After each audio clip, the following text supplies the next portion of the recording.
Dando continuidade a essa demonstração da história do Colégio Cenecista de Olho d'Água das Flores, nós estamos aqui agora diante do Colégio Cenecista Santo Antônio de Pádua. Ora, a primeira aula desta escola ocorreu no dia 1º de abril de 1960, num dia de terça-feira.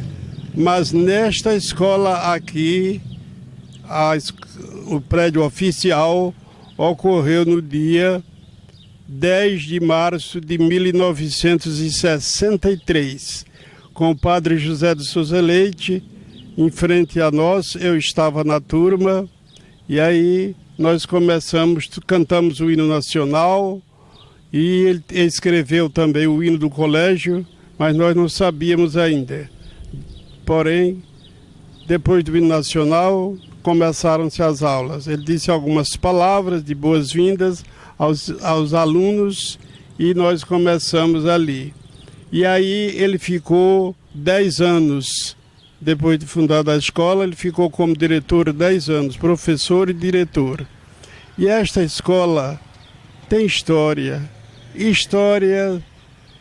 engraçadas, histórias hilariantes, histórias sérias, histórias bonitas, que nós outros que passamos 35 anos, afora os anos de estudo na escola. A universidade eu fiz depois, bem depois, mas já era professor desta escola. E deixou um legado de 60 anos de bons serviços prestados.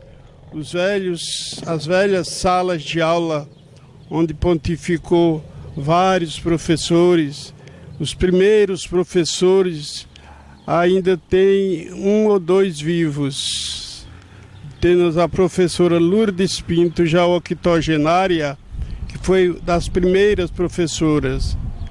Temos a professora Maria Abreu, que mora em Maceió, já está octogenária também. Temos também, parece que só tem essas duas, homem não tem mais nenhum, os primeiros professores. E de lá foram se revezando os outros e outros vieram. E o primeiro professor, o primeiro diretor, nós vimos que foi o padre José de Souza Leite. Depois de 10 anos ele se cansou aqui, perdeu a vocação religiosa, começou a vir menos à escola e acabou indo embora para Palmeira dos Índios em janeiro de 1966. Deixou tudo pronto, muito bonito. No livro de Tombo da Matriz, ele escreveu belíssimas páginas. O livro de Tombo da Matriz, de uma igreja, de uma matriz, não sei se ainda é assim. Tem um livro onde o padre registra os momentos maiores e os eventos melhores da cidade. E ele guardava, ele fazia isto com muita propriedade. E a última parte que ele escreveu como padre é muito interessante. Ele escreveu a parte da vida dele, já deixando sentir naquelas palavras que ele escreveu a falta de vocação. Ele não tinha vocação para ser padre, queria ser pai de família. Foi embora para Palmeira dos Índios e lá em Palmeira dos Índios ele casou com uma protestante, foi pai de 3 filhos e veio a falecer muito jovem do infarto. Eu assisti o sepultamento dele no Parque das Flores. A missa de corpo presente foi celebrada pelo irmão dele, o padre Darcy de Souza Leite, e o padre, naquele tempo ele era padre, Dom Iório Fernando, depois foi bispo, Dom Fernando Iório Rodrigues, que foi colega dele de sala de aula no seminário. Ora, e esses filhos deles, esses 3 filhos, são pessoas bem graduadas, professores de alto nível, parece ter um advogado, o rapaz parece que é um advogado. E esse legado que ele deixou, ainda hoje é comentado. Tinha uma irmã que era o braço direito dele, a professora de Souza Leite, Terezinha de Souza Leite, tocava muito bem, cantava, uma voz muito bonita. E ele fez o hino do colégio que nós cantávamos aí. E ela deu a música ao hino do colégio. Mas as coisas são assim mesmo, né?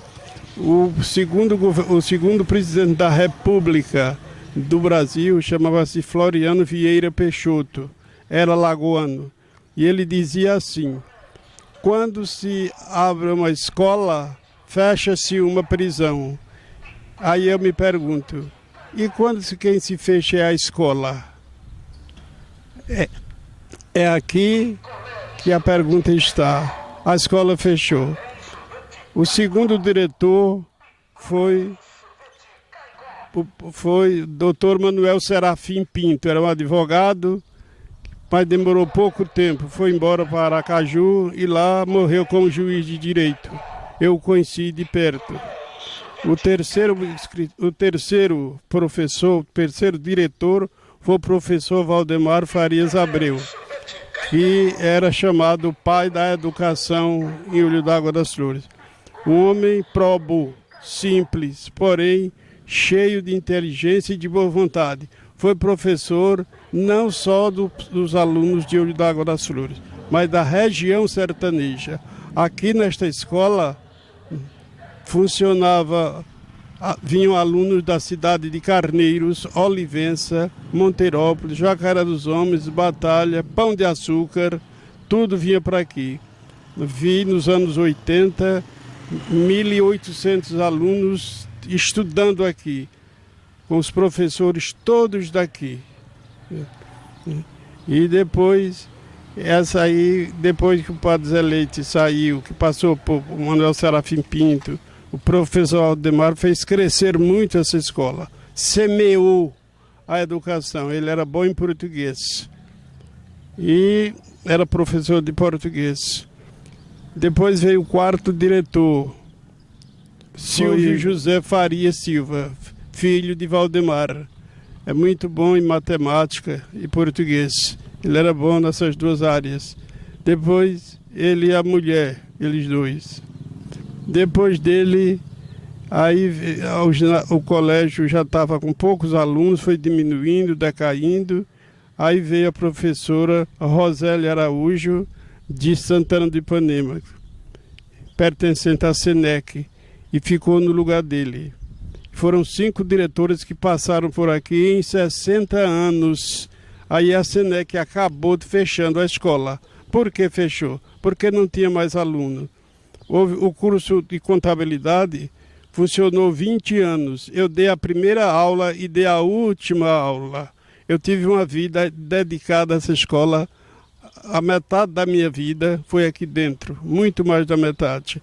Eu convivi de perto e de certo toda essa história. Escrevi, a par, quando o colégio fez 50 anos, eu escrevi essa história. Muito interessante, porém nunca foi publicada. E aqui está fechada, clamando aos céus que envie professores para a sua escola. Como Jesus disse: Senhor, mandai operários para a messe. Quer dizer, a escola está aí, a roça está aí. É preciso dos agricultores, precisa dos professores e precisa, sobretudo, a parte principal da escola não é o professor, é o aluno. O professor é que tem que moldar o aluno. Pode ter casa bonita, escola bonita, professor formado. Se não tiver aluno, não funciona. Então, a didática explica isso.